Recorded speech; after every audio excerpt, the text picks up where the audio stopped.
Gujarat BJP से थोड़ी ही देर में बीजेपी अपने उम्मीदवारों के नाम की घोषणा करेगी। ये फिलहाल बड़ी अपडेट है। आज लगभग 100 उम्मीदवारों के नामों की घोषणा बीजेपी की तरफ से कर दी जाएगी। पहले फेज के सभी 89 सीटों के उम्मीदवारों की घोषणा थोड़ी ही देर में होगी। ये बड़ी खबर इस वक्त की गुजरात विधानसभा चुनाव से जुड़ी हुई। बीजेपी क्योंकि लगातार मंथन का दौर चल रहा था और अब ये तय हो गया है कि किस किस के नामों पर मोहर लग चुकी है, कौन जनता के बीच में वोट मांगने के लिए जाएंगे, यानी बीजेपी के अपने उम्मीदवार कौन होंगे। और थोड़ी ही देर में बीजेपी इनके नामों का ऐलान कर देगी। लगभग 100 उम्मीदवारों के नाम की आज घोषणा होगी। पहले फेज के सभी 89 सीटों के उम्मीदवारों की घोषणा कर दी जाएगी अब से थोड़ी ही देर में। तो ये बड़ी खबर इस वक्त की आपको हम बता रहे हैं। लगातार गृह मंत्री अमित शाह भी बैठक का हिस्सा रहे, उसके साथ भूपेंद्र भाई पटेल जो मुख्यमंत्री हैं गुजरात के, उसी के साथ जो प्रदेश अध्यक्ष हैं बीजेपी के। लगातार कई दिनों तक ये मंथन चला है, फिर नामों पर चर्चा हुई है, तब जाकर तय हुए। और ये जनाब फूल की खेती करके 1 एकड़ में 1 साल के 30 लाख तक कमा रहे हैं। आपको भी ये करना है तो फ्रीडम ऐप को अभी डाउनलोड कीजिए। कहा जा रहा है कि कुछ सिटिंग एमएलएज ऐसे हैं जिनका इस बार नाम कटना तय है, पत्ता कटना तय है, और यह भी माना जा रहा है। और इसी को लेकर मंथन इतने दिनों तक चला कि पार्टी में किसी भी तरह का असंतोष पैदा ना हो। वो लोग जिनको दोबारा से टिकट नहीं दिया जा रहा है, यानी कुछ सिटिंग एमएलएज भी हैं जिनको टिकट नहीं दिया जा रहा, क्योंकि अपने बीजेपी के सर्वे में जो जानकारी निकल कर आई थी उसी के मुताबिक कि इस बार उनकी जीतने की उम्मीद नहीं है, इसलिए ये फेरबदल किया गया है कुछ इलाकों में, कुछ सीटों पर। तो फिलहाल अब से थोड़ी ही देर में बीजेपी प्रेस कॉन्फ्रेंस करेगी। अपने पहले फेज की जो 89 सीटें हैं उन्हें मिलाकर प्लस 100 उम्मीदवार ऐसे होंगे कुल मिलाकर टोटल में, जिनके नामों का ऐलान आज हो जाएगा। अब से थोड़ी ही देर में बीजेपी की तरफ से प्रेस कॉन्फ्रेंस की जाएगी। तो ये बड़ी खबर इस वक्त की आपको हम बता रहे हैं।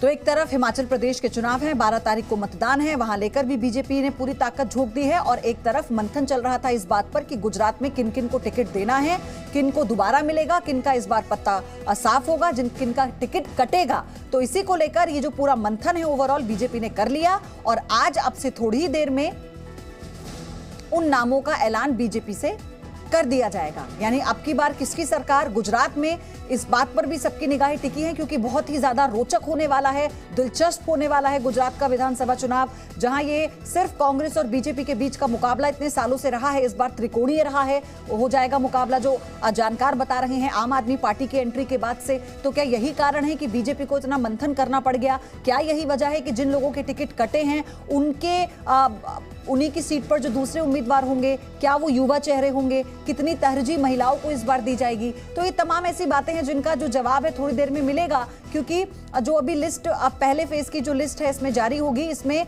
89 सीटों के साथ साथ जो फर्स्ट फेज में जहां मतदान है और उसी के साथ कुछ और नाम है जिनका ऐलान हो जाएगा, यानी कुल मिलाकर 100 नामों का ऐलान बीजेपी की तरफ से किया जाएगा अब से थोड़ी ही देर में।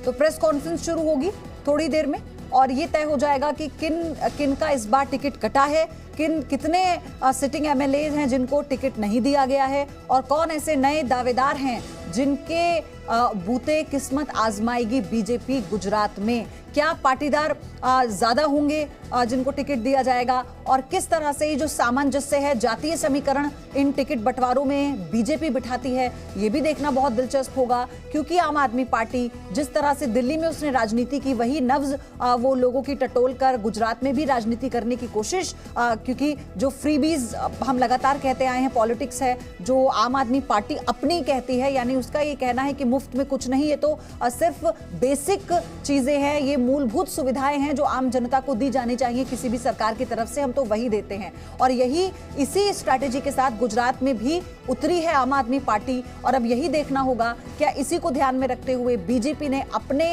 इतने दिनों के मंथन के बाद उम्मीदवारों की सूची तैयार की है, और वो सूची क्या होती है, उनमें किन किन मुद्दों का ध्यान रखा गया है, किन जातीय समीकरणों को साधने की कोशिश की गई है, और क्या महिलाओं की इसमें भागीदारी ज्यादा होगी इस बार। तो ये सब ऐसी बातें हैं जो थोड़ी देर में साफ हो जाएंगी, क्योंकि जानकारी ये मिल रही है कि प्रेस कॉन्फ्रेंस अब से थोड़ी देर में बीजेपी करेगी। रविंद्र कुमार मेरे सहयोगी हमारे साथ जुड़ चुके हैं इस खबर पर। रविंद्र, ये जो लिस्ट जारी होने वाली है किस तरह से आप देख रहे हैं, क्योंकि मंथन तो बहुत लंबा चला। उम्मीदवारों के नाम पर।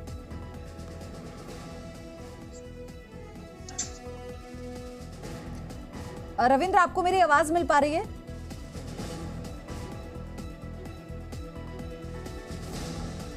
चलिए फिर से रविंद्र से संपर्क साधने की हम कोशिश करेंगे। लगातार सारी जानकारी उनके जरिए हम आप तक गुजरात विधानसभा से जुड़ी हुई पहुंचा रहे हैं। दूसरा चरण 5 दिसंबर को है, यानी 1 दिसंबर और 5 दिसंबर 2 चरणों में गुजरात का मतदान होना है और फिर नतीजे आएंगे 8 दिसंबर को। यानी हिमाचल प्रदेश और गुजरात के पिछली बार की तरह इस बार एक साथ नतीजे आएंगे। लेकिन अब पहले फेज में जिन 89 सीटों पर मतदान होना है वो 89 उम्मीदवार कौन होंगे, और उसके अलावा भी कई सीटों पर उम्मीदवारों के नाम का ऐलान आज बीजेपी की तरफ से किया जाएगा।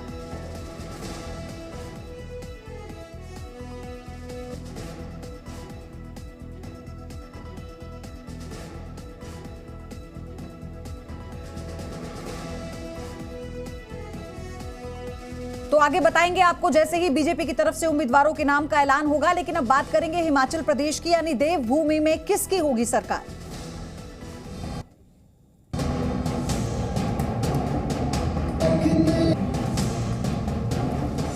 देवभूमि में किसकी सरकार?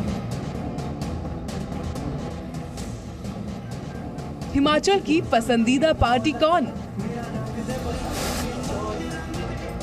मुख्यमंत्री के लिए पहली पसंद कौन? कमल या हाथ, हिमाचल किसके साथ? हिमाचल में कौन जीतेगा संग्राम?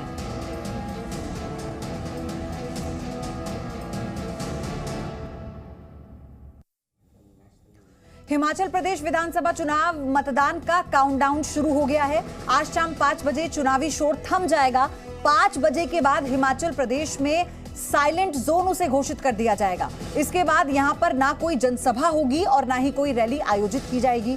चुनाव प्रचार संबंधी गतिविधियों पर पूरी तरह से रोक लग जाएगी क्योंकि आचार संहिता लागू हो जाएगी। वहीं आज आखिरी दिन सीएम योगी आदित्यनाथ हिमाचल में 4 जनसभाओं को संबोधित करेंगे और आखिरी बार अपने समर्थकों को भरोसा दिलाएंगे। ये जनाब फूल की खेती करके 1 एकड़ में 1 साल के 30 लाख तक कमा रहे हैं। आपको भी ये करना है तो फ्रीडम ऐप को अब भी डाउनलोड कीजिए।